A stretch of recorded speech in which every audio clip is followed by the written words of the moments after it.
I'm gonna tell you in less than 2 minutes why believing that consistency is the end or be all of content creation and building a business is the biggest, most generic as fuck advice you can fall for. I'm super consistent with anything I do, and I used to wear this as a badge of honor.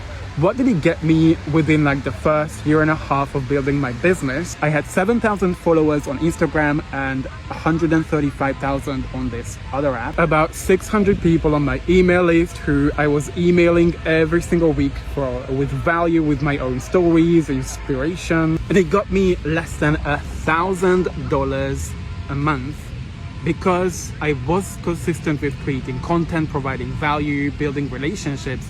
What I wasn't consistent with is what ultimately decides whether the right people will buy your offer was building demand. Now I have a lot fewer followers. I still create content consistently, but I can sell mini courses for $97, memberships and one-to-one coaching as well, because my content isn't more about sharing value, something that wouldn't set you apart from everybody else who's sharing value, but it's about building demand for why my unique solution, why my offer is the ultimate answer to whatever my soul clients out there are paying for. What most people think value is like a daily tip or like a list of strategies that people need to be following. But what I realized is that everything about social media is about focusing on where the type of person you're speaking to, where their attention is. And a buyer, someone who's right at the edge of like reaching out, investing in an offer in coaching, support, mentorship, isn't thinking about what is the next strategy that I can do. They're probably already trying. They've invested thousands of dollars. They already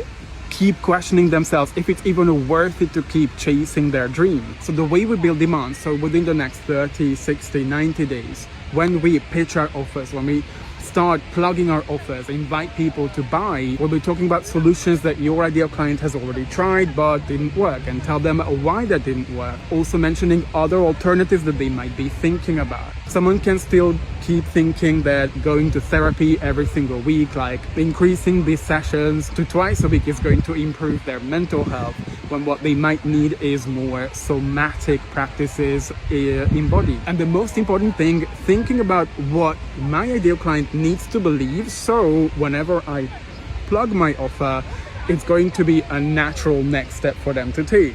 Because right now, the reason they don't have the result is because of some sort of belief that you or anybody else in your space hasn't addressed. And that could be the thing that sets you apart from everybody else who's yapping at them. And if you want to see how all this works, I prepared a 10-day self-paced challenge. It is all for free for any purpose-driven entrepreneur. Comment the word demand. I'm going to send you the link to sign up.